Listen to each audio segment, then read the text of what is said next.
કે માસી આજે શું બનાવવાના તમે? આજે આપણે કટલેટ બનાવીએ છીએ બટાકાની. કટલેટ એ કેવી રીતે બનાવે? ચાલ બતાવો. આઈડિયા. કટલેટ બનાવવા માટે શું જોઈએ? કટલેટ બનાવવા માટે બટાકા જોઈશે, પછી વટાણા જોઈશે, લીલા ધાણા જોઈશે, ચોખાનો લોટ જોઈશે, આમચૂર પાવડર જોઈશે, લીલા મરચાંની પેસ્ટ જોઈશે, આદુ અને લીલા મરચાંની પેસ્ટ છે, ધાણા જીરું જોઈશે, ઓરેગાનો છે, ચીલી ફ્લેક્સ છે, મીઠું છે, લાલ મરચું છે, પછી રવો જોઈશે, થોડોક બ્રેડ ક્રમ્સ જોઈશે આપણને, થોડીક ખાંડ જોઈશે અને થોડાક પૌવા જોઈશે પલાળેલા. 2 થી 3 વખત ધોઈને પલાળી રાખવાના પૌવા. આપણે બટાકાને પહેલાં મેશ કરી દઈશું એકદમ.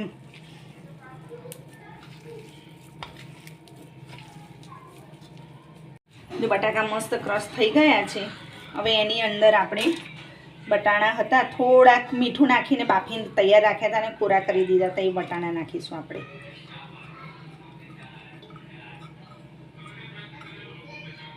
વટાણા એડ કરી દીધા છે. હવે આપણે એમાં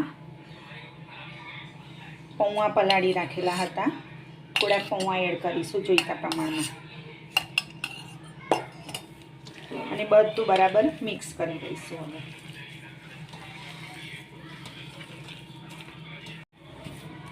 હવે બટાકા, પૌવા અને વટાણા મેશ કરી દીધા છે હવે મસ્ત. હવે એની અંદર આપણે ધાણા ભાજી નાખીશું.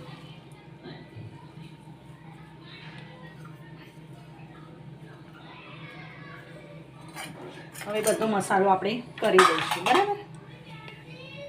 ટેસ્ટ પ્રમાણે લીલું મરચું નાખીશું,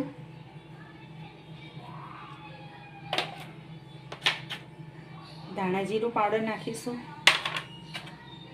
ઓરેગાનો નાખીશું, થોડુંક ચીલી ફ્લેક્સ નાખીશું, થોડુંક આગળ લાલ મરચું નાખ્યું છે, ચીલી ફ્લેક્સ નાખ્યા છે એટલે થોડુંક લાલ મરચું નાખીશું. હવે ટેસ્ટ પ્રમાણે આપણે મીઠું નાખીશું અને ચોખાનો લોટ છે 2 ચમચી ચોખાનો લોટ લઈશું. એટલી આપણે ખાંડ નાખીશું અને આ આમચૂર પાવડર છે 1 ચમચી જેટલો તે નાખીશું. હવે આ બધો મસાલો મિક્સ કરી દઈશું. રવો આપણે શીરો બનાવીએ છીએ ને સોજી ઘીનો રવો લઈશું, નાખી અને બ્રેડ ક્રમ્સ લઈશું, બંનેને મિક્સ કરી દઈશું.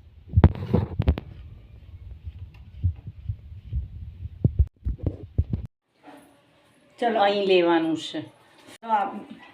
ચલો આપણે હવે શેપ આપીશું.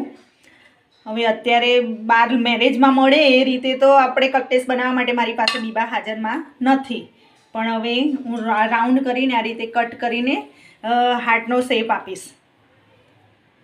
ઘરે બેઠા બીબા વગર બી હાર્ટનો શેપ આપી શકાય છે. આવી રીતે બરાબર આવી રીતે સેટ કરીને આપણે મસ્ત હાર્ટ શેપ આપી દઈશું. થઈ ગયું છે.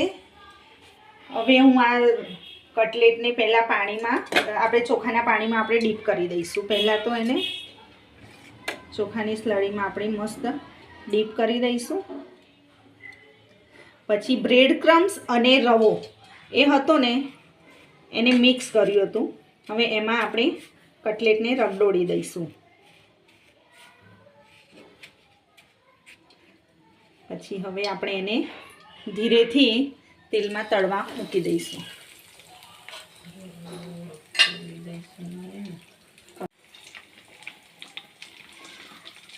મસ્ત ગોલ્ડન બ્રાઉન થાય ત્યાં સુધી આપણે એને તળી